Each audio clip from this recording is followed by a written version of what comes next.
Well, thank you, Ryan. And I am thrilled to be here. And Sorry, it's Chris. Yep. Mind getting this Because I'm so dropping it. they can hear Yep. on the YouTube. Sorry about that.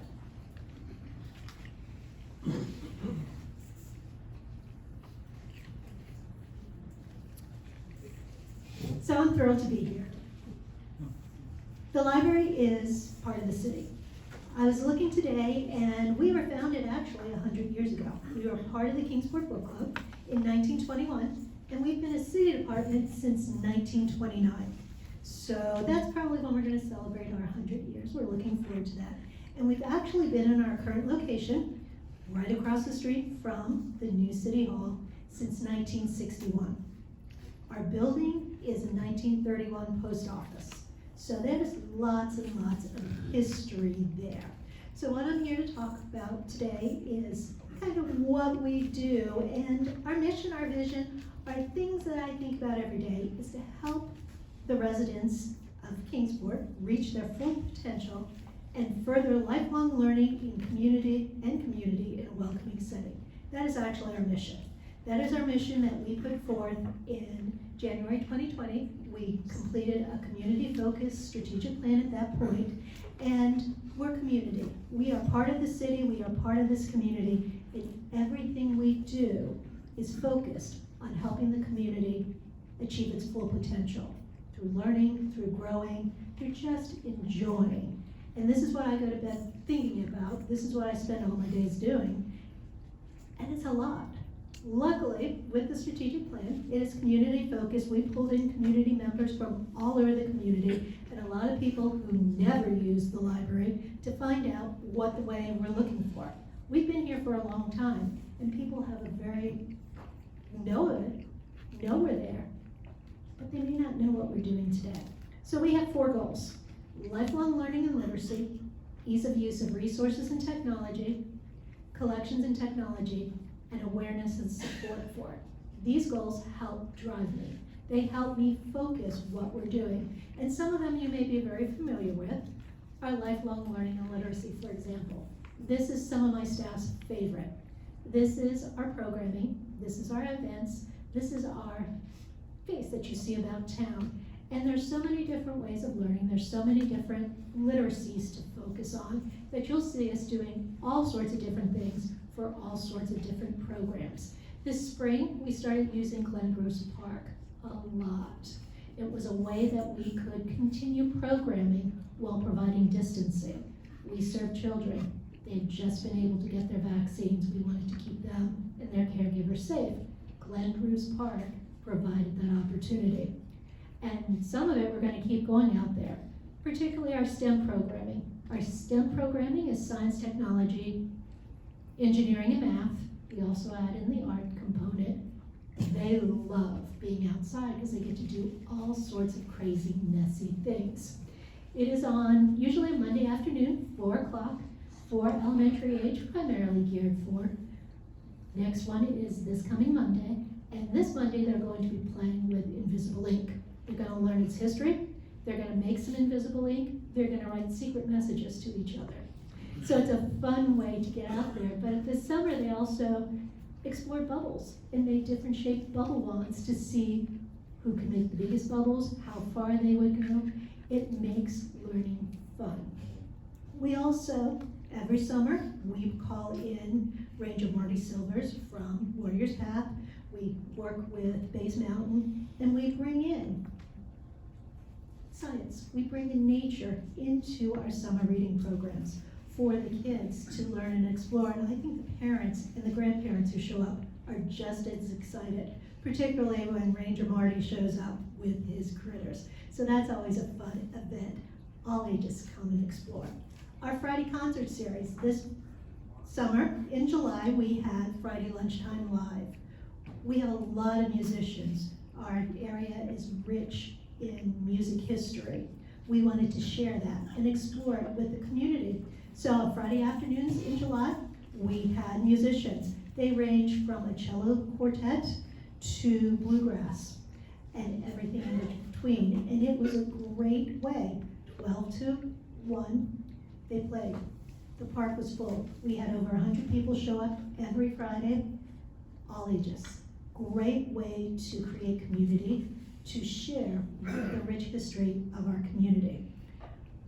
Sometimes our programs are things you can take home. We have a lot of mystery lovers. We have mystery packs once a quarter. They are packets that have a puzzle, a whole series of puzzles to solve the mystery. It's kind of like reading a mystery book, but in a short amount of time that you actually have to put things together and solve the clues. They go really quick. We make about 50 at a time, and usually they're gone within 2 days. We have one coming up for Christmas that should be out mid-December. We also have our story walk. If you haven't been down to Glen Bruce, come explore our story walk. They are picture books. There are 20 displays spread around Glen Bruce. They are for families to explore literacy, movement, and just spending out time together, being outside.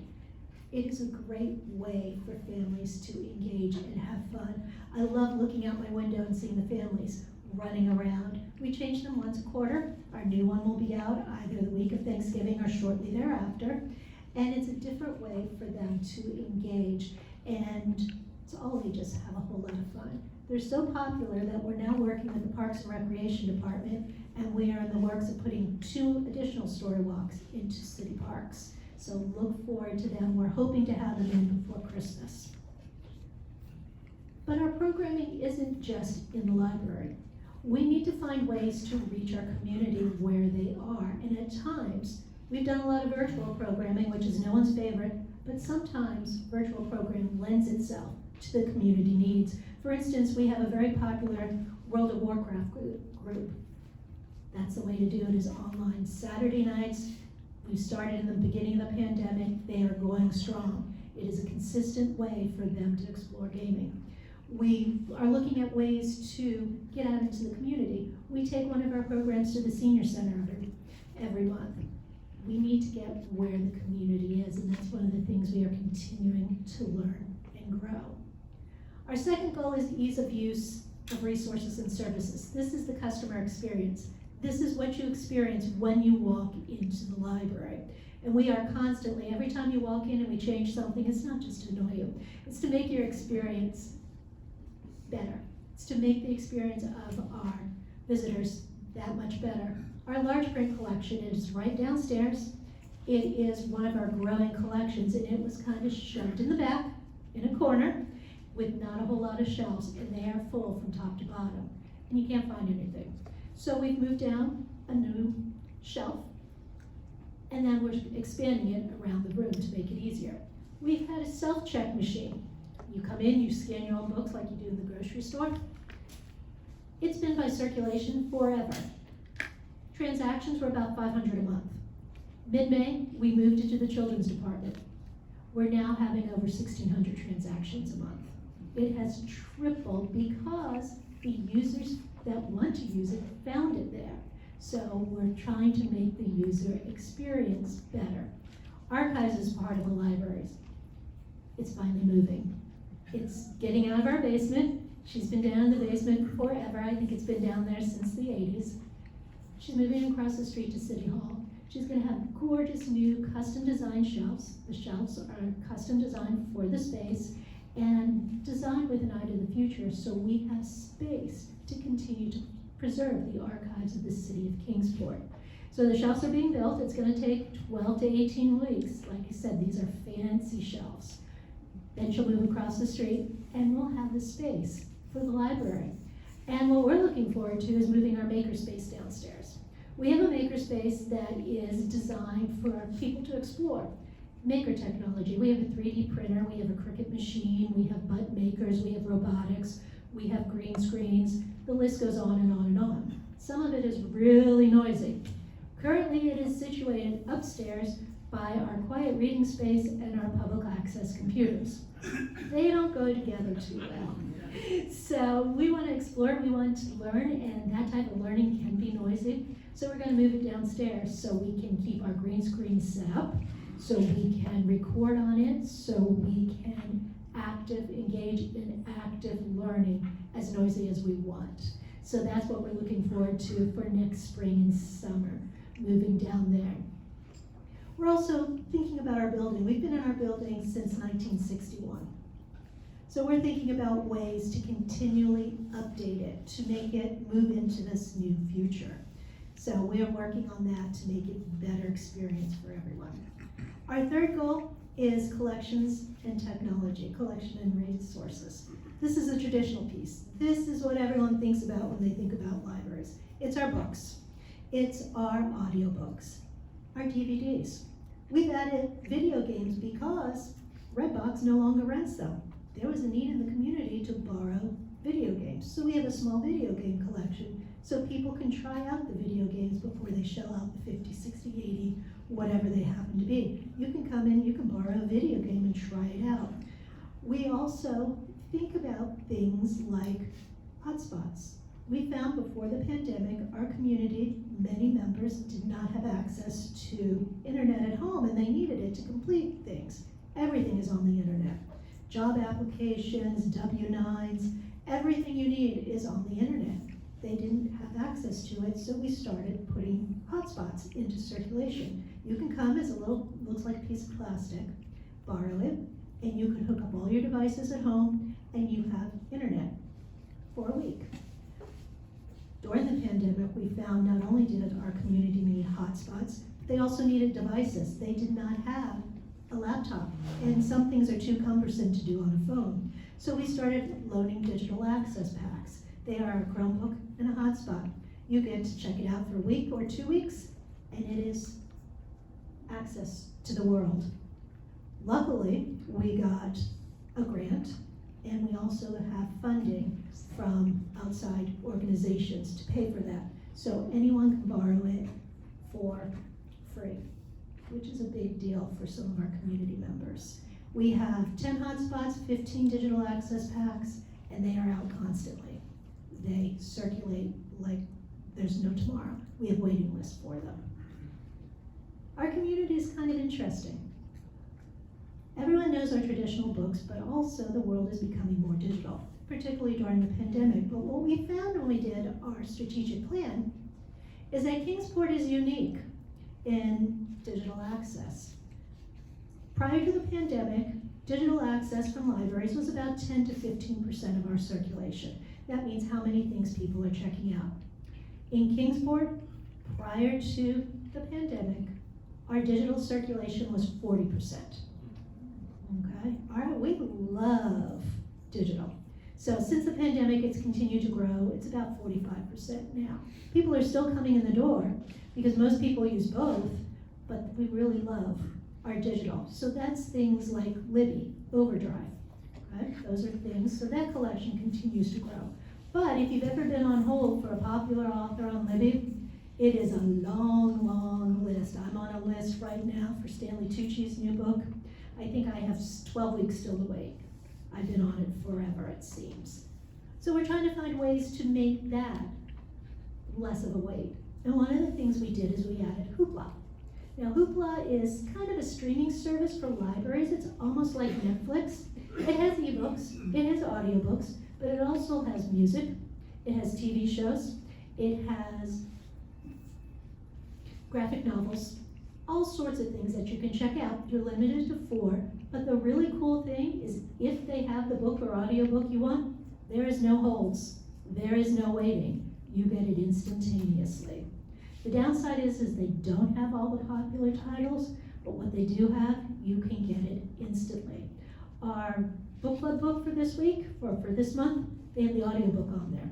So if you want to join our book club this month, they're talking about The Nightingale by Kristen Hanna, which is an excellent movement or story about World War II. It is on Hoopla. With your library card, you can go borrow it and listen to it before next Thursday. So that's a great way. Those are the things that we are thinking about. That is how our technology evolves and changes. Our fourth goal is the one that people go, oh, okay, that's a weird one. Awareness of and support for our libraries. But really, everything hinges on people knowing about the library. It's why I come and talk to these things, because people know we have a library. We've been there forever. But you may not be familiar with what we do today. I'll sit in meetings and I'll get these really great ideas of ways we can help the community. And they'll be going on and on. I wish someone did this, and finally I'll raise my hand or start speaking. The library does that. The library does that all the time. For instance, with the census. I was on the census committee and people didn't have access. We have access. We were setting up our census computer, a computer dedicated to the census places, because that's a way we could help. So how are we getting the word out? By doing events like these. We are out in the community. You may have seen us. We were at Farmers Market quite a few Saturdays this summer. We set up a table. We could sign you up for a library card. We had information about our summer reading programs and other events going on. We were there. We're part of the community, so we take part in community events. Fun Fest. You might see us. I have a book card drill team. They have a lot of fun. They are showing another side of themselves. They're actually practicing for the Christmas parade right now. We set up at the downtown street fair. We had part of our makerspace, some of our robotics out there. We had a big game, and we had lots of information and signing up library cards. Kids Central, we did storytelling. We also had our button maker. We have a button maker in our makerspace. It's really cool. It takes about 2 minutes, and you have a button or a magnet that you can take home. We made over 500 at Kids Central. DKA, we're part of downtown Kingsport, so we are starting to participate in some of their events. Trick or treat on the street, we had over 1,000 people come through the library. On that rainy, miserable Saturday, we had 1,000 people. Many of them had never been in the library before. Some of them are coming back to visit and get library cards and explore and find out more. This is why we participate. We also take our programs on the road. We work with the Senior Center. We have one-on-one device help. If you or someone you know needs help with basic computer skills, or with your phone or your Kindle or your ebook loading, getting set up on Libby or Hoopla, call and schedule an appointment. I've got staff that love to do it, and we also take that out to Senior Center. So they sign up and their appointments are signed up. Since we've started doing that this summer, we're averaging 30 appointments a week. And this is the service that I hear the most about. People are really thankful and really grateful. And the 2 or 3 people I have doing this service, they are so patient and so helpful. I can vouch for that because when my computer locks, I just have to call next door and they come and help me. So that's another way we're getting out into the community. Partnerships is another way. We work with different organizations around town with similar missions, and we're continually looking to grow our partnerships. We work with the Literacy Council, and during the pandemic, they weren't able to do their in-person programs, and we were able to write a grant to get devices into their hands and their participants' hands so they can continue their literacy services virtually. So partnerships is a big way we're doing it. We also do the traditional communication pieces. You'll see us on the newspaper or on social media. We have newsletters. If you are a card holder, you can sign up for many of our newsletters. We have a traditional email once a month. We have a weekly email that tells you all of our new books and a little clip of what's going on. But we are trying to get our word out so you know what is going on. But the best way is word of mouth. Once you find out, share it with your friends. Invite me or my staff to come and speak. We love talking about the library. I can go on and on and on about the wonderful things that my staff does. But I'm not going to take all of your time. Thank you so much for having me. If you have a library card, thank you. We hope to see you soon. And if you haven't been in for a while, stop in and visit. You'll be amazed at what we have going on, and we'd love to get you set up. And if you're with an organization that's looking for a partner, give me a call. Do you have any questions that I can answer?